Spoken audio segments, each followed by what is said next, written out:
Hello friends, मैं Amit Prajapati. Government jobs news में आपका स्वागत है। आज मैं 8 और 9 मई का करंट अफेयर्स लेकर आया हूँ।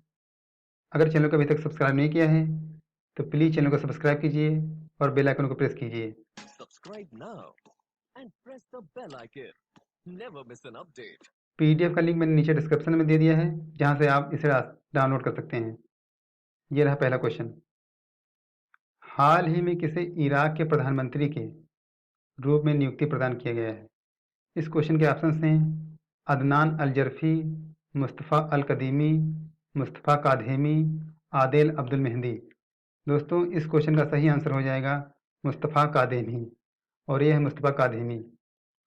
इराक के पूर्व जासूस प्रमुख मुस्तफ़ा कादेमी को देश के अगले प्रधानमंत्री के रूप में गुरुवार को देश के प्रधानमंत्री के रूप में शपथ दिलाई गई। दरअसल पूरी दुनिया इस वक्त कोरोना संकट से जूझ रही है। इससे पहले ही उनका प्रधानमंत्री पद के लिए नाम नामित किया था।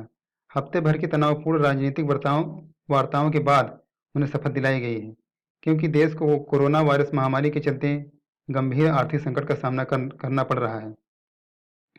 इराक की संसद में भाग लेने वाले 255 सांसदों में से अधिकांश ने सरकारी योजना को मंजूरी दी है, और मुस्तफ़ा अल कदीमी द्वारा प्रस्तावित कैबिनेट मंत्रियों में से अधिकांश ने आधिकारिक तौर पर इराक के प्रमुख के रूप में उनका स्वागत किया। दोस्तों, तो इसका सही आंसर मुस्तफ़ा अल कादिमी हो जाएगा। बढ़ते हैं अगले क्वेश्चन की तरफ। चर्चा में रहे देखो अपना देश पहल किस मंत्रालय के द्वारा एवं कहां से प्रारंभ किया गया था? फ्रेंड्स, इस क्वेश्चन के ऑप्शंस हैं संस्कृति मंत्रालय 2020 जगन्नाथपुरी उड़ीसा, स्वास्थ्य मंत्रालय 2020 केदारनाथ उत्तराखंड, गृह मंत्रालय 2020 द्वारिकापुरी गुजरात, पर्यटन मंत्रालय 2020 कोणार्क उड़ीसा। दोस्तों, इस क्वेश्चन का सही आंसर पर्यटन मंत्रालय 2020 कोणार्क उड़ीसा हो जाएगा। डी ऑप्शन इसका सही हो जाएगा। दोस्तों, बढ़ते हैं अगले क्वेश्चन की तरफ।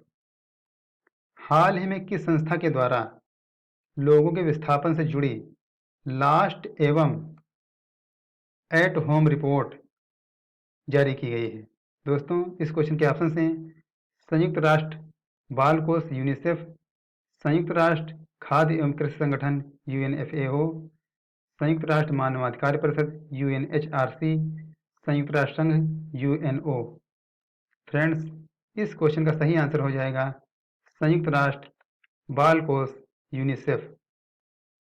संयुक्त राष्ट्र बाल कोष यूनिसेफ द्वारा प्रकाशित लास्ट एट होम रिपोर्ट में कहा गया कि 2019 में करीब 3.3 करोड़ नए विस्थापन रिकॉर्ड किए गए, जिनमें से 2.5 करोड़ विस्थापन प्राकृतिक आपदा के कारण और 85 लाख विस्थापन संघर्ष एवं हिंसा की वजह से थे। इस रिपोर्ट में कहा गया है कि वर्ष 2019 में भारत, फिलीपींस, बांग्लादेश और प्राकृतिक आपदाएं झेली। इसकी वजह से वह लाखों लोग विस्थापित हुए, जो वैश्विक आपदा के कारण विस्थापनों का 69% है। इस रिपोर्ट में कहा गया कि दुनिया भर में आपदा के कारण हुए करीब 82 लाख बच्चों को भी विस्थापित होना पड़ा है। दोस्तों, बढ़ते हैं अगले क्वेश्चन की तरफ। आयुर्वेद, योग और प्राकृतिक चिकित्सा यूनानी, सिद्ध, सोवा रिगपा और होम्योपैथिक प्राचीन चिकित्सा पद्धति किस मंत्रालय के अधीन है? दोस्तों, इस क्वेश्चन के ऑप्शन हैं आयुष मंत्रालय, स्वास्थ्य मंत्रालय, होम्योपैथी मंत्रालय, मानव संसाधन विकास मंत्रालय। इस क्वेश्चन का सही आंसर दोस्तों हो जाएगा आयुष मंत्रालय। बढ़ते हैं अगले क्वेश्चन की तरफ। हाल ही में चर्चा में रहे वह महान व्यक्ति कौन थे जिन्हें कांग्रेस के पूर्व अध्यक्ष, स्वराज पार्टी का नेता एवं समाचार पत्र इंडिपेंडेंट से ख्याति प्राप्त थी? दोस्तों, इस क्वेश्चन के ऑप्शन हैं पंडित जवाहरलाल नेहरू, सरदार वल्लभ भाई पटेल, मोतीलाल नेहरू। दोस्तों, इस क्वेश्चन का सही आंसर हो जाएगा मोतीलाल नेहरू। मोतीलाल नेहरू का सही आंसर हो जाएगा। ये हैं दोस्तों मोतीलाल नेहरू। मोतीलाल नेहरू जी का जन्म 22 अगस्त 1861 आगरा में हुआ था, और इनकी मृत्यु 6 फरवरी 1931 लखनऊ में हुई थी। इनकी पत्नी का नाम स्वरूप रानी नेहरू था, और इनके ग्रैंड पेरेंट का नाम लक्ष्मी नारायण नेहरू था। इनके पुत्र जवाहरलाल नेहरू, विजय लक्ष्मी पंडित और कृष्णा हास्टिंग थी। पेरेंट्स, गंगाधर नेहरू एवं जीवन रानी नेहरू था। दोस्तों बढ़ते हैं अगले क्वेश्चन की तरफ। कोविड-19 से विभिन्न देशों में फंसे भारतीय लोगों को वापस लाने के लिए भारत सरकार ने किस महाअभियान की शुरुआत की है? दोस्तों अभी कल ही क्वेश्चन आया था कि हमारी नौसेना ने मालदीव और यूएई में फंसे 1000 लोगों को वापस लाने के लिए कौन से अभियान की शुरुआत की है? उसमें समुद्र सेतु था। इस क्वेश्चन के ऑप्शन हैं समुद्र सेतु, ऑपरेशन सेतु, वंदे भारत मिशन, ऑपरेशन सेतु। इस क्वेश्चन का सही आंसर हो जाएगा दोस्तों वंदे भारत मिशन। लॉकडाउन के कारण देश में जगह जगह फंसे मजदूरों को घर लाने के लिए श्रमिक स्पेशल ट्रेनों को चलाने के बाद अब सरकार गुरुवार से विदेशों में फंसे लाखों भारतीयों की घर वापसी का महाअभियान चलाने वाली है। पहले 7 दिनों में 12 देशों के करीब 15,000 भारतीयों को स्पेशल फ्लाइट से लाया जाएगा। इस महाअभियान को वंदे भारत मिशन का नाम दिया गया है।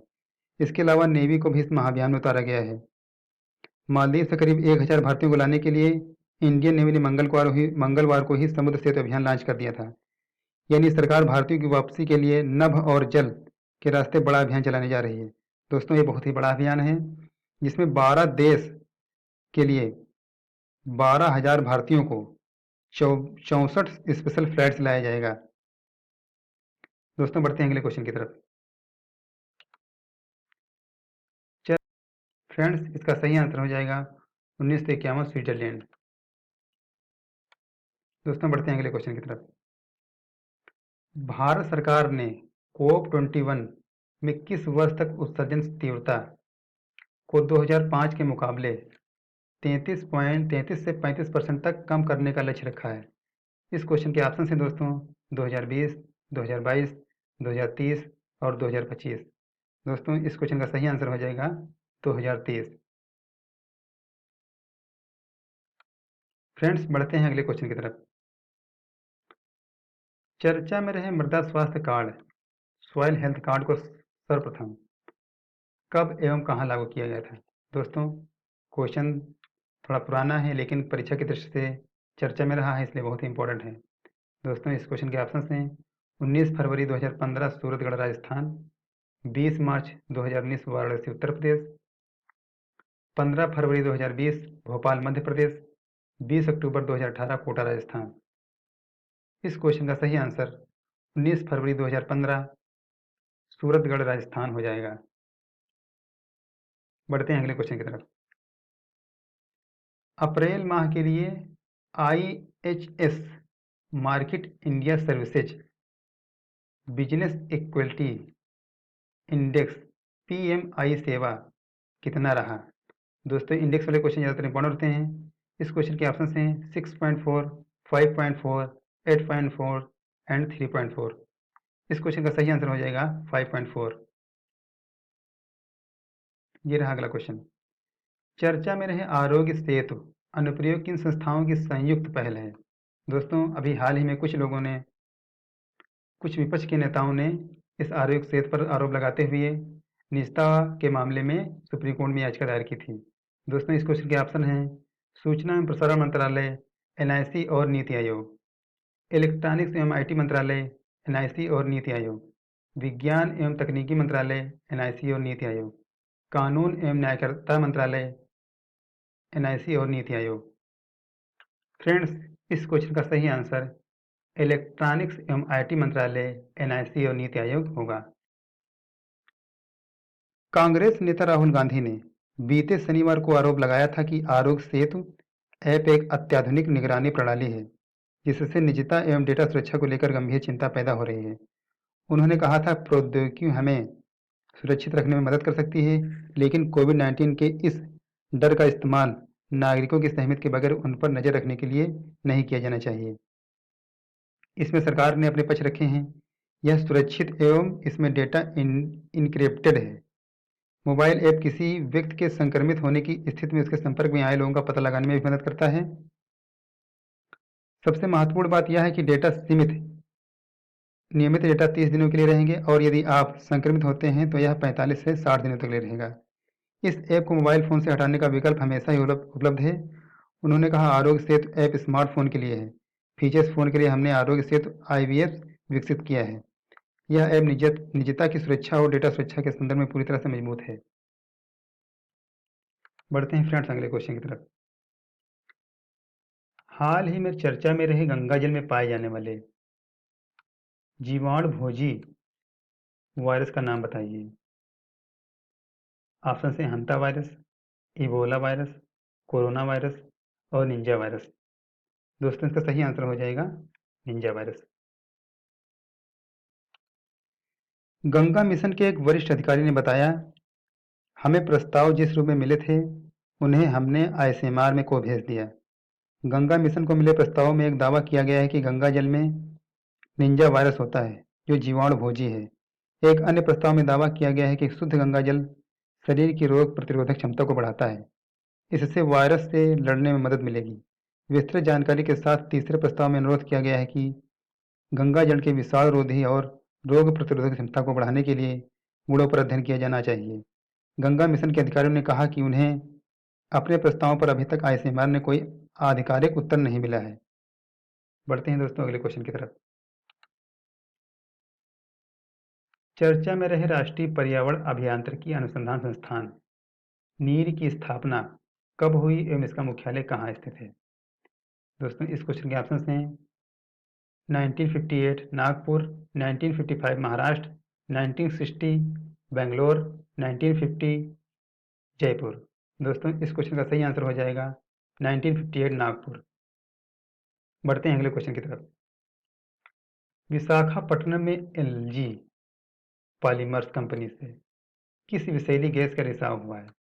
इस क्वेश्चन के ऑप्शन हैं sulphur dioxide, ammonia, styrene, methyl isocyanide.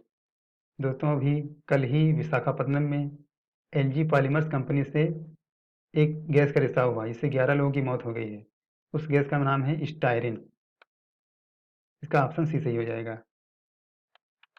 Hello friends, बढ़ते हैं अगले क्वेश्चन की तरफ। यह हमारा लास्ट वीडियो का आंसर है।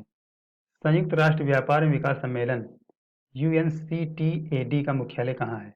इसका सही आंसर दोस्तों जिनेवा है। जिनेवा का हेडक्वार्टर लोकेशन कहाँ पर है, Geneva Switzerland. Founder United Nations General assembly. इसकी स्थापना कब हुई थी, 30 दिसंबर 1964 को हुई थी दोस्तों। हेड मुक्सिया कित्यूज parents organisation, United Nations General Assembly, United Nations Secretariat. दोस्तों बढ़ते हैं हमारे आज के क्वेश्चन की तरफ। पेट्रोलियम उत्पादक ओपेक देशों का मुख्यालय या संगठन कहाँ है। इस क्वेश्चन के ऑप्शन हैं पेरिस, वियना, न्यूयॉर्क, जिनेवा। दोस्तों अगर वीडियो आपको पसंद आया है, अगर आपके लिए हेल्पफुल है तो प्लीज़ वीडियो को लाइक कीजिए और शेयर कीजिए। अगर चैनल को सब्सक्राइब नहीं किया है तो प्लीज़ चैनल को सब्सक्राइब कीजिए और बेल आइकन को प्रेस कीजिए। Subscribe now and press the bell icon. Never miss an update. Thanks for watching.